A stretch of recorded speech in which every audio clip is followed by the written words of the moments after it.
Chris, Lee and Blayne Gilmer of Southeastern 14 here to preview one of the biggest games of the Southeastern Conference football season. It's one we circled before the season. It's certainly one we have circled for a couple weeks. LSU makes a road trip to Alabama. According to our friends at BetOnline, Alabama is about a 4.5-point favorite with an over-under of 59.5, I think, as we're doing this Sunday night. Blayne, my man, can't wait to see this one. Elite offense versus a very, very good defense. I don't want to put Alabama in the elite defensive category, not necessarily this year, Chris, but in relation to their own standards from what they've built in their program in the past, similar to Georgia, a victim of their own success, but they have been very, very good on that side of the ball. So you have the old adage of the unstoppable force versus the immovable object there in Tuscaloosa this weekend. So I'm looking forward to seeing that kind of matchup. And just overall, Chris, as an observation, I cannot believe we are in week 10 of the college football season. It is flying by, and we're about to have college football playoff rankings. And this game could have a big impact on those definitely going forward, plus the SEC championship. So it's a great one to get into this week. You know what else is flying is LSU's offense. My goodness, No doubt. 47.5 points a game, 8.1 yards of play. They are averaging nearly 10 yards of pass play, turning it over less than 1% of the time. On the other hand, you got Alabama's defense, which is pretty elite in its own right. 16.5 points a game, about 4.5 yards of play, turnover rate around 2%. We cannot wait to see those two units match up, Blayne. The thing about it is Alabama has been so good in the secondary, and that was one of the questions that we had, brought up this season. Okay, we know what you have in Kool-Aid McKinstry, and Malachi Moore is really good, and I think he's going to be healthy for this game too, Chris. That's something to keep an eye on. He's been struggling with some injuries off and on, but I think he's going to be healthy, particularly coming off a bye, things like that. But when it comes down to it, they've had a great addition in Caleb Downs on the back end. That's helped out. Jalen Key has stepped up a little bit at safety alongside him as well. We know what Moore is. And then Terrion Arnold, Chris, for my money, he may be the most improved player in the SEC because there were times last year, Chris, I don't know if you remember, but that Tennessee game, others, they were straight picking on Terrion Arnold as kind of the weakness of that defense. No longer. He's really stepped up and done some things over there. So lots of exciting stuff for Alabama in the secondary. And it has to be because, Chris, for this LSU receiving core, which is what we're talking about right now, is LSU's offense is so good. They have so many weapons over there. Whether you're talking about Malik Neighbors, maybe the best receiver in the SEC, kind of a debate between him and Luther Burden there. You got Brian Thomas, who's been statistically unbelievable and also made great plays. It just can go up and get it. Kyron Lacey's there. They've got so many weapons. Mason Taylor at the tight end position, and Jaden Daniels is playing unbelievable, getting the ball. The passer rating for LSU this year, 192.55. It's absolutely off the charts over here for LSU. 10.8 yards per attempt. Excited to see the aerial attack of LSU versus that secondary of Alabama, Chris. Yeah, and the pass rush factor here too. Dallas Turner and company, 28 sacks for the season. This is a bunch that made some big plays against Tennessee, and LSU's had some trouble protecting the passer at times. A little less this season than they did last year, but that's something to watch too. Yeah, I mean, they've allowed 17 sacks this year. That's not the best in the SEC, but it's certainly not the worst either. And when you talk about it, Chris, you're talking about a team that we were quite confident in that offensive line because they had two freshman tackles last year that kind of went through the growing pains of the SEC, and now they've been there, done that, and they get to protect Jaden Daniels a little bit, and it's going to be a test in this one. Our show presented by our friends at BetOnline. The last of major pro sports leagues kicks off or has kicked off. BetOnline is your top spot for all your NBA action this season. With MLB postseason, NFL, and college football and NHL in full swing, BetOnline is your number one source for wagering news, odds, trends, and predictions.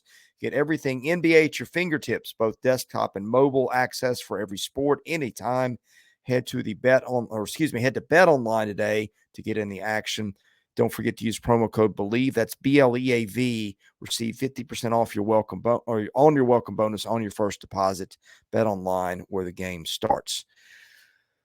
All right, other side of the ball. Also interesting here. LSU's struggles have been well documented. So have Alabama's.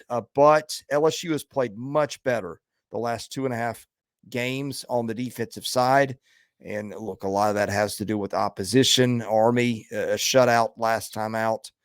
So that's some of it. I'll be interested to see how LSU can do against a ramp up in competition. But we've talked about Alabama's struggles.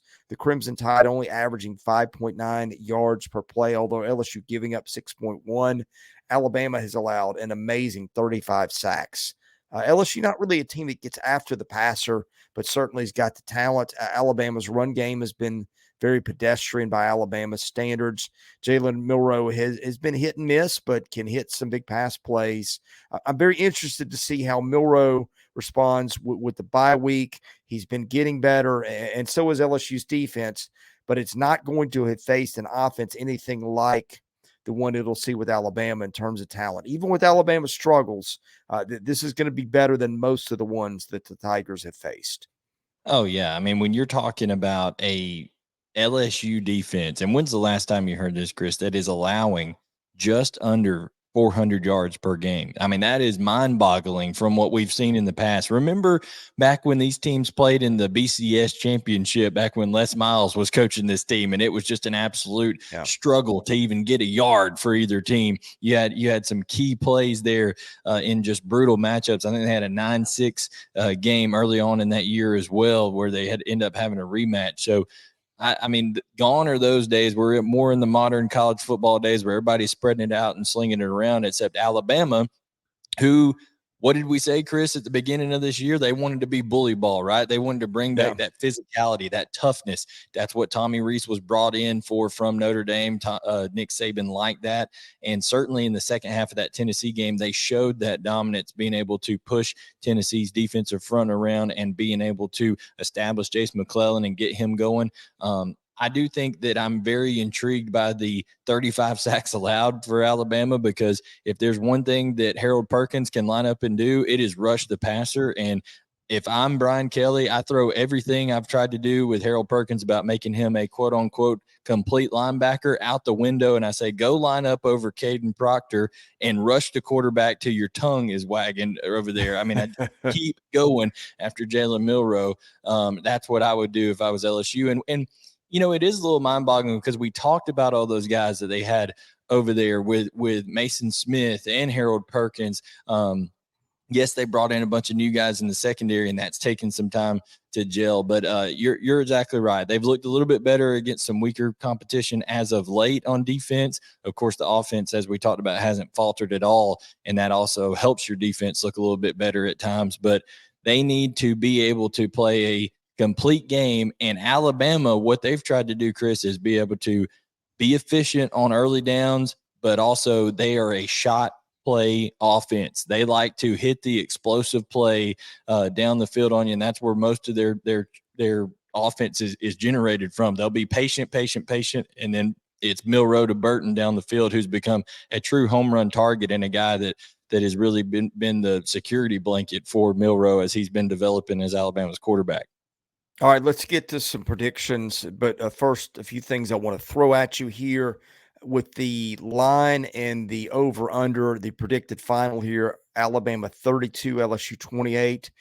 Some computers of interest, FPI has Alabama a 7-point favorite, as does SP+. Sagarin has got Alabama as a 5-point favorite. Team rankings, this is interesting, this is a pick 'em. All right, here's my thoughts. And I had said on one of our live shows a couple of weeks ago, I was leaning LSU in this game. But I've gotten to think about it. Alabama's got really good special teams. LSU has struggled there. It is in Alabama.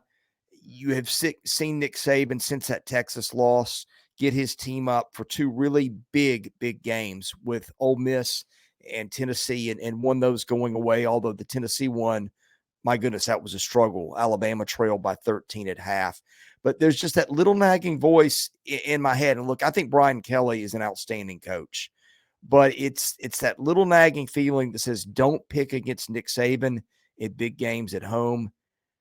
Blayne, that's why I'm going with Alabama. Yeah, I mean that's definitely a good instinct to follow. When you're talking about that Alabama defense, I've come up with a stat that is exclusive here, Chris, to Southeastern 14. It's called pure havoc percentage. Okay, Alabama has a very good pure havoc percentage. That is sacks, tackles for loss, interceptions, fumble recoveries. Doesn't count some of the other periphery stuff that people throw into havoc. Alabama's very, very good in that. 17.72% of the time their defense is causing some pure havoc there. And I think with the benefit of the home crowd, that noise that LSU is going to have to go into, we know that they play in a loud stadium themselves, and they'll have practiced and all that kind of stuff. And trust me, LSU is going to get theirs in their game. I would be surprised if that implied total doesn't end up being totally wrong, and this is a shootout of 40 points or more. Whoever first to 45 wins it, something along those lines. But I think you're going to see some of the past performance end up be predictive in this game, and I think you're going to see Alabama be able to get after Jaden Daniels a little bit. And I think ultimately Alabama is going to be able to run the football when it comes down to it and hit some big plays on a LSU defense that has given up a lot of explosive plays this year. I think that home field advantage is the big difference. Gives just a little bit of extra get off there for Dallas Turner and Chris Braswell. Give me Alabama to win this one in a close one. I don't know if they cover the 4.5, but I think they'll win there in Tuscaloosa. Can't wait to see it at 6:45 Central on CBS. We'll be here to recap it later. Best way to catch that, hit that subscribe button and hit the like button. That helps our analytics. We'll be back to preview more SEC football for this weekend's action. For Blayne Gilmer, I'm Chris Lee. We are Southeastern 14. Thanks for watching. We'll see you again soon. Presented by Bet Online.